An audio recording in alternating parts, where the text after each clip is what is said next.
Por que o domingo é o memorial da nova aliança? Porque a nova aliança requer um memorial mais perfeito que a antiga. A graça plenamente revelada não traz mais como ícone o sábado, e sim o domingo, primeiro dia da semana, conforme vemos nas celebrações eucarísticas no livro de Atos. No primeiro dia da semana, estando nós reunidos para partir o pão, Paulo, que havia de viajar no dia seguinte, conversava com os discípulos e prolongou a palestra até a meia-noite.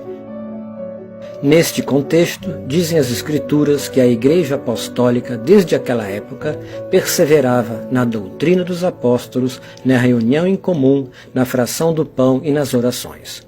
Atos capítulo 2, versículo 42. A velha aliança deu os sábados aos judeus. Os israelitas guardarão o sábado, celebrando-o de idade em idade, com um pacto perpétuo.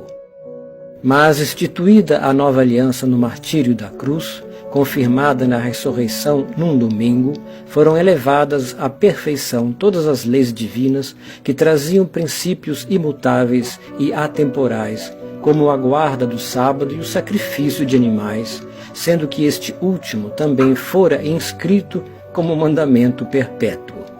Este holocausto será perpétuo e oferecido em todas as gerações futuras. Esse holocausto também se cumpria no sábado, como está em Números 28, versículos 6 e 9. Então o sacrifício de Cristo toma lugar do sacrifício de animais, assim como o domingo toma lugar do sábado.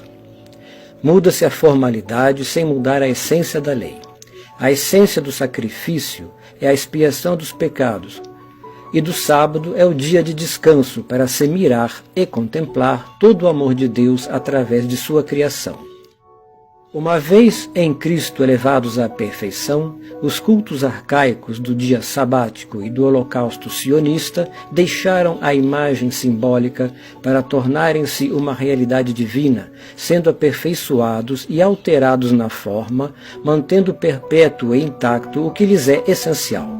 No caso do sábado, a inauguração de um novo momento da humanidade com Deus no futuro. Não comam da aliança que fiz com os seus pais no dia em que os tomei para tirá-los da terra do Egito. Hebreus, capítulo 8, versículo 9. O culto que estes celebram é, aliás, apenas imagem, sombra das realidades celestiais. Carta aos Hebreus, capítulo 8, versículo 5. E Cristo diz: Não julgueis que vim abolir a lei ou os profetas. Não vim para os abolir, mas sim para levá-los à perfeição. Tudo o que antes existia em figura, existe agora em perfeição, variando a forma sem perder a essência. Nele, todo decálogo fora aperfeiçoado, como por exemplo o preceito de honrar pai e mãe, como está em Êxodo, capítulo 20, versículo 12, que na nova aliança preconiza aos pais não serem a causa da ira dos seus filhos. Carta aos Efésios, capítulo 6, versículo 4. Ensinou ainda o apóstolo que, se a primeira aliança tivesse sido sem defeito, certamente não haveria lugar para outra. Toda lei promulgada possui um fim.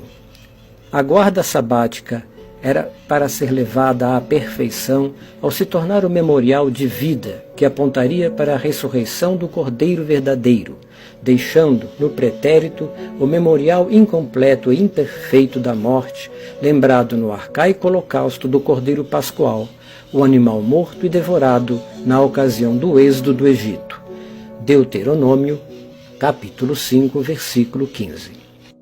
Daí adveio o domingo, o dia da ressurreição, da vida nova e eterna, ao lado do legítimo Cordeiro, pois se o ministério da morte, gravado com letra em pedras, se revestiu de tal glória que os filhos de Israel não podiam fitar os olhos no rosto de Moisés por causa do esplendor de sua face, muito mais glorioso é o que permanece. Os sábados dos judeus eram apenas um memorial da finalização da primeira criação, quando então Deus descansou sob o governo soberano de todas as coisas criadas. Já os domingos são memoriais da nova criação, regenerada, redimida e testemunhada em Cristo, o novo Adão, cuja ressurreição fora reservada para ocorrer no domingo. A veneração aos velhos símbolos da morte e das ordenanças imperfeitas do antigo pacto ocorre até hoje porque os judaizantes da fé cristã, quando leem Moisés, um véu cobre-lhes o coração. Segunda carta aos Coríntios, capítulo 3, versículo 15. Ora, se Deus fala da aliança nova, é que ele declara antiquada a precedente. O que é antiquado e envelhecido está certamente fadado a desaparecer. Ela representa a presença de Deus. Eu creio que Deus entrou na vida dessas pessoas, entrou a saúde, entrou a prosperidade, entrou a felicidade. Se eles agarrarem o que eles ouviram aqui hoje, a vida deles vai ser diferente. Existe nas Escrituras um sinal que aponta no sentido do novo memorial. E esse sinal é a luz, um dos elementos representativos de Cristo. Eu sou a luz do mundo. O primeiro dia da criação originária foi inaugurado pela luz. Faça-se a luz foi o primeiro dia. Está em Gênesis, capítulo 1. O primeiro dia da criação redimida também fora inaugurado pela luz. E no primeiro dia da semana foram muito cedo ao sepulcro, mal o sol havia despontado. Marcos 16, versículo 2. E um anjo do Senhor desceu do céu e rolou a pedra, sentou-se sobre ela e resplandecia como relâmpago, sendo suas vestes brancas como a neve. Mateus capítulo 28, versículos 1 a 3. Esses dois marcos trazem o Cristo na prefiguração da luz. Assim, ele aboliu o antigo regime e estabeleceu uma nova economia. Desta forma, a manutenção do culto aos símbolos da velha aliança torna-se um grave pecado contra a graça. A lei perpétua fora instituída no propósito de direcionar, honrar e mostrar o governo universal do Deus Pai através do Filho e o papel protagonístico deste no plano da salvação. Por onde se afirma que a lei da guarda do dia sagrado só tinha sentido porque apontava para a primeira vinda de Cristo, concebido, gerado, sacrificado e ofertado por nossos pecados na cruz.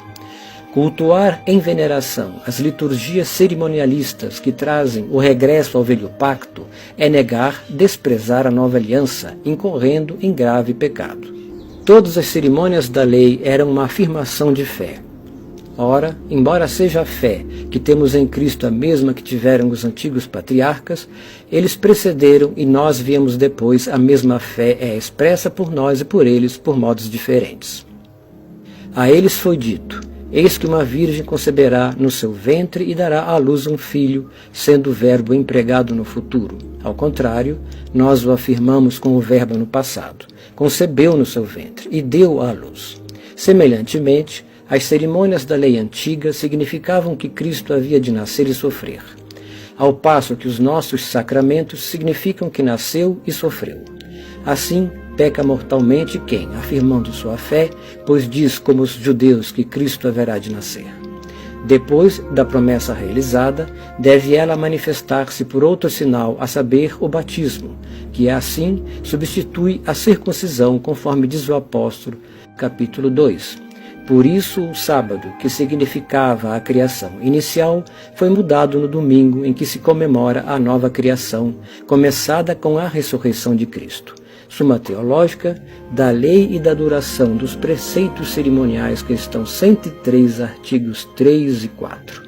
Não por outra razão, a Igreja, desde o primeiro século, ensinava a fugir do judaísmo farisaico ou qualquer outra heresia judaizante da fé cristã. Se, no entanto, alguém vier com interpretações judaizantes, não lhes deis ouvido. É melhor ouvir doutrina cristã dos lábios de um homem circuncidado do que a judaica de um não circuncidado. Santo Inácio de Antioquia, anos 70.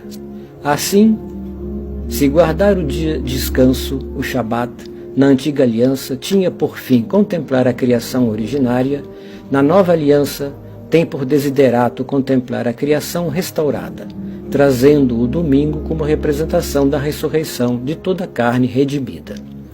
Manteve-se o mandamento alterando o dia e a identidade da vítima do holocausto, que ao invés de ser ofertada em carneiros sacrificados, seria ofertada nos sinais do seu sacrifício na cruz, nas espécies do pão e vinho, sendo que na vigência dos sábados judaicos fora profetizada a santificação do domingo, como 8º dia no calendário luno-solar hebraico. O dia 8º será também soleníssimo e santíssimo, e oferecereis um holocausto ao Senhor, porque é dia de ajuntamento e assembleia. Não fareis nele obra alguma servil. Levítico, capítulo 23, versículo 36. Diante disto, ninguém, pois, vos critique por causa da comida ou bebida, ou espécie de festa ou de luas novas ou de sábados. Carta aos Colossenses, capítulo 2, versículo 16. Não são os sábados atuais que me agradam, senão aquele que eu fiz, e no qual, depois de ter levado todas as coisas ao repouso, farei o início do 8º dia, isto é, o começo do outro mundo.